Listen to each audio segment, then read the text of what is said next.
some people have larger tongues than others. Tongue can take up a lot of space in the throat and make it difficult for people to breathe at night and cause the sleep apnea. Good afternoon, Dr. Stern. It is so great to be here with you today. Thank you so much for your time. Can you please tell us a little bit about BlueSleep? Thank you for inviting me, and it's a pleasure to be here. I love talking about sleep. And, before I created BlueSleep about 15 years ago, I was a throat surgeon. And I became a sleep specialist when I realized that so many people suffered from poor sleep apnea especially, which is related to the throat. I realized that it was very hard to get diagnosed. It was very hard to find a sleep doctor. And I thought, let's make this easy. Let's use telemedicine. Let's use technology. Let's have people make an appointment online. Let's have them communicate through their phone or their computer with our medical staff. And let's use the best technology that we can ship to people's homes to diagnose their sleep apnea or their other sleep disorders. And, we started before COVID, but I must say that during COVID, when it was impossible to go to see a doctor in person, a lot of people found our services particularly useful. And we grew very quickly during COVID, and we learned a lot with what's the best way to ship devices? What's the best way to contact patients and make sure that they do their sleep test? What's the best way to follow up with them? We've grown over the past 8 years into, I'd say, probably one of the largest telemedicine sleep groups where people can make an appointment within an hour and can follow up with us from currently 9 states in the U.S. as well as in the United Kingdom. What exactly is sleep apnea, and how would you explain it to someone who's never heard of it? Sleep apnea is certainly a term that people have been hearing about more often these days, and I know that a lot of people don't know exactly what it is, but it's a sleep disorder, and sleep apnea means no breath while sleeping, and it's repeated interruptions of breathing when people are asleep, and since they're asleep, they usually don't know they have it. So how can someone tell if they have sleep apnea? So that's a very good question. And the answer is, in some cases, the bed partner of the person who has sleep apnea has noticed something unusual about the way their bed partner sleeps. And most of the time, people with sleep apnea have snoring that's quite loud, that tends to occur all night and is associated with pauses in breathing. So a lot of our patients will tell us that the reason they're consulting with us is that their bed partner has told them that they stop breathing while asleep, and they haven't noticed it. What are the common signs or patterns that might show up in the day-to-day? So for people that have sleep apnea, because they have interrupted sleep, because the interruptions in breathing interrupt with getting deep sleep and restorative sleep, frequently people with sleep apnea feel sleepy during the day. They feel that they haven't slept, they're unrested, feel unrested in the morning, fall asleep in the afternoon, have difficulty concentrating, have difficulty with memory, have mood issues, they're grumpy. Could you tell me, what are some of the health consequences that happen when sleep apnea goes untreated? One of the most common consequences of untreated sleep apnea is high blood pressure. High blood pressure has been shown to be caused by sleep apnea, and if you treat sleep apnea, you can control the blood pressure. You can get drops in blood pressure, in some cases without medication. It also leads to many other chronic diseases that are associated with high blood pressure: heart disease, strokes, diabetes, weight gain, etc. So how does sleep apnea develop over time? It develops over time as the body changes, as we age, as we gain weight, and that's because the throat can narrow as a result of weight gain. It can narrow at night as a result of less support of the tissues and the muscles in the throat. So it won't happen from one day to the next. It'll take time, and it can take 20, 30, 40 years. Well, what are the most common causes of sleep apnea? So remember, sleep apnea is caused by a narrowing of the throat. So anything that causes a narrowing of the throat can cause sleep apnea. It can be just the shape of the throat, the shape of the jaw, the size of the tongue, the size of the tonsils. In children, sleep apnea is caused by large tonsils in the vast majority of cases. In adults, that's less of a problem. In adults, it tends to be weight gain, which is common, But even if there is no weight gain, just the shape of the face, a smaller jaw, a smaller top jaw or lower jaw, the top jaw, the maxilla, the lower jaw, the mandible. If they're small, there's less room for breathing in the throat. Some people have larger tongues than others, and tongue can take up a lot of space in the throat and make it difficult for people to breathe at night and cause the sleep apnea. So I mentioned that children that have large tonsils have sleep apnea. There are some adults that still have large tonsils, and that is one of the causes of sleep apnea and snoring in adults. It's not that common, but it is one of the relatively easy curable treatments by removing the tonsils, for example. So how do you diagnose sleep apnea? So the way to formally diagnose sleep apnea is by doing a sleep test. There needs to be a medical situation where somebody is observing your sleep and determining that you stop breathing and that you stop breathing a certain number of times, and that as a result the oxygen in your blood has dropped or your brain has been aroused from sleep because of the difficulty sleeping. Now, that used to be done in hospitals, but now it's done with home sleep testing technology that just fits on your finger. Oh, wow. It connects to an app on your phone, and it sends us the information about whether or not you have sleep apnea. Super easy to diagnose. And you can sleep with it at home for multiple nights because your sleep apnea may not manifest itself. Well, what are the treatments for sleep apnea? So we talked a little bit about treatments in children where removing the tonsils can, in some cases, cure sleep apnea. In adults, most of the time, it's not that easy. It's different for everybody, really. If somebody has a very small jaw, in some cases, they need to have surgery to fix their jaw. But in most cases, it's techniques to try to keep the throat and the airway open at night when you're asleep. One of the ways to do that is with what's called a mandibular advancement device. It's a little mouth guard that's custom fit to the teeth. Oh, wow. Top and bottom are connected, and when it's placed in your mouth, it keeps the lower jaw forward, and it doesn't let the lower jaw drop. And as a result, it takes care of the sleep apnea and also takes care of the snoring. Wow. Very, very effective treatment. The other treatment a lot of people have heard about and kind of scary for a lot of people is called CPAP, continuous positive airway pressure. That's a mask that fits over the nose or under the nose or over the nose and mouth, connected to a little machine that blows air in the nose and throat. It keeps some pressure in the throat so that the throat doesn't collapse. Mm-hmm. We tend to use that for people that have very severe sleep apnea. They stop breathing more than 30 times an hour. But for others, the mouth guard is very effective, very easy to use, and it's a great treatment for snoring, which is very, very, very common. Could you tell me, what are some lifestyle adjustments that someone can make if they have sleep apnea? So in many cases, it's many, many years from the first symptom of sleep apnea to the time that as medical professionals we see the patients. And for patients that are going to wait those many, many years, I would suggest that you try some lifestyle adjustments that can help. For example, if you're overweight, losing weight may take care of the snoring and sleep apnea.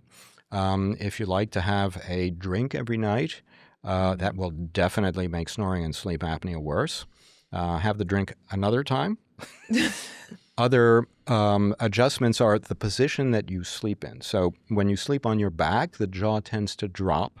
That tends to narrow the throat and make sleep apnea worse and snoring worse. So sleeping on the side is definitely one of the lifestyle adjustments to make. There are other lifestyle adjustments like the type of food that you're eating, actually. If you eat very spicy food and you have a lot of acid reflux at night, the acid reflux can cause swelling of the throat, and that can cause snoring, and that can cause mild sleep apnea. Changing the diet can sometimes help. How can digital tools like BetterSleep help with early detection of sleep apnea? I think that sleep treatments changed when the first app was invented for sleep, and go back to 2008 and Apple.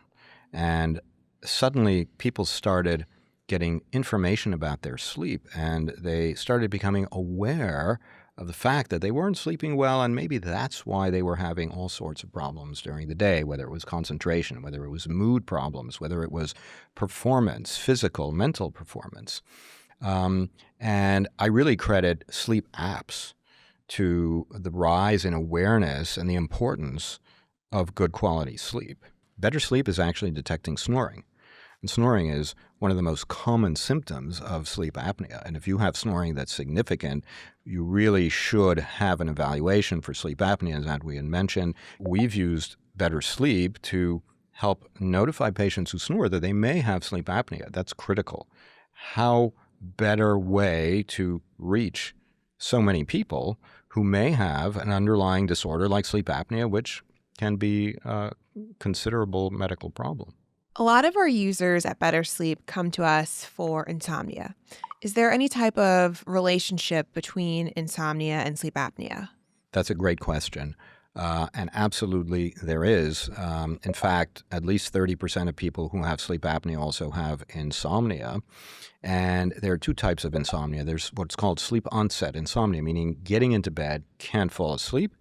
There's another type of insomnia that's called sleep maintenance insomnia, meaning you fell asleep and then you woke up at 3 or 4 in the morning, wide awake, couldn't go back to sleep. And frequently people are calling that insomnia, but in many cases, it's actually sleep apnea, because you have to ask yourself the question, why did you wake up at 3 or 4 in the morning? And many times it's because you were struggling to breathe all night, your struggle became more difficult, oxygen in your blood dropped, your brain woke up. And your brain woke up and is not letting you go back to sleep again because it wants you to breathe. And so that is actually sleep apnea, but it's disguised as insomnia or vice versa. So very, very strong association between what people think is insomnia, but turns out to be sleep apnea. What is one misconception about sleep apnea that you'd like to dispel? Can I dispel more than one? Sure. Okay. So the first one is that sleep apnea is not a disorder of elderly men. It can affect children, as I had mentioned. It certainly affects women. It affects women in the 3rd trimester of pregnancy. They start snoring. They have sleep apnea. That can lead to problems with the baby, with delivery. So sleep apnea is a disorder that affects men and women of all ages. That's number one. I'd like to do another one. The other one is that diagnosing sleep apnea is as easy as getting a home sleep test, putting it on your finger, connecting it to an app, and getting the result. And I'm going to do a third one. And the third one is that the treatment does not have to necessarily be the CPAP mask, which a lot of people are afraid of. It can be the oral appliance that you just put in your mouth. Can I ask a follow-up question there? Sure. Just can you talk to me about the cost of this and also insurance? I mean, is that a barrier to many? So insurance is different in different parts of the world, in different countries, and insurance in the United States is different in every state. Yeah. Insurance coverage has the reputation of being pretty terrible in the U.S., except it does actually cover the treatments for sleep apnea, and it does cover home sleep testing. Home sleep testing has been covered by Medicare since 2008. Wow. And oral appliance therapy, like this one, is actually covered by medical insurance. So it won't be covered if you go see your dentist, because dentists don't really participate with medical insurance. But at BlueSleep, we're a medical team, and this is covered by insurance. It's not covered by insurance all over the world, but definitely it is in the U.S. So these are medical treatments as long as they're performed by medical staff that are covered by insurance. That's incredible. Yeah. What advice would you have for someone who wants to start improving their sleep tonight? Try to, by prioritizing your sleep time, try to get ready to go to sleep at, say, 10 p.m. or 11 p.m. You know, breathing while you're asleep is very important. So sometimes if people have chronic congestion of their nose, for example, and they get into bed, as soon as you lie down, that's going to get worse. You're going to have to breathe through your mouth, and that's going to make your night's sleep definitely worse. So having a decongested nose is really important. If your nose is always congested, you may need to see an ear, nose, and throat doctor who will help you out. But otherwise, again, having a decongested nose is important. Being able to fall asleep requires relaxation. There's not going to be any magic where you get into bed, you turn off the light, and by turning off the light, you're going to fall asleep. That's not going to happen. You have to already be relaxed. You have to be within your bedtime routine with mobile phones and with having laptop computers in your bed. It's usually not going to help you. Interestingly, the blue light from the phones truly will prevent your brain from producing melatonin, and melatonin is a hormone that makes you sleep. So, of course, stay away from the blue light of your phones. A lot of the phones have an orange filter that you can put on them or adjust. Lots of things you can do. Exercising not too close to bedtime can also help the quality of sleep. Think about what you've eaten. Don't eat a big meal. Don't eat too close to bedtime. Think about drinking alcohol. If you like alcohol, make sure that you don't drink it just before you go to sleep. Drinking even 1 or 2 glasses of alcohol can decrease the quality of the sleep that you're going to get. Caffeine keeps you awake. So it also stays in your body for a very long time. Try to avoid caffeine as you get closer to noon or 1 p.m. And if you like to nap, which is actually good for your health, try to avoid napping at least 3 or 4 hours before bedtime, or even 5 hours before bedtime. Why is napping good for your health? Lots of people have napped. Salvador Dali had an interesting way to nap. Nap a very, very short period of time by sitting in a chair like this, and he would have a saucer on the floor, and he would keep a spoon in his hand, and as soon as he fell asleep, the spoon would fall in the saucer, the noise would wake him up. And that's called the Salvador Dali nap, which was just a couple of minutes, and by chance, that's the amount of nap time that I need to feel refreshed if I get very sleepy. Short naps are better. If you're taking very long naps and you don't feel refreshed, you may have some underlying sleep disorder. But short naps, 20 minutes ideally, and usually not past 3 or 4 p.m. are very helpful. And they've been shown to increase cardiovascular health as well. That's fantastic. Thank you so much for your time today, Dr. Stern. This was just such an insightful conversation. A pleasure to be here.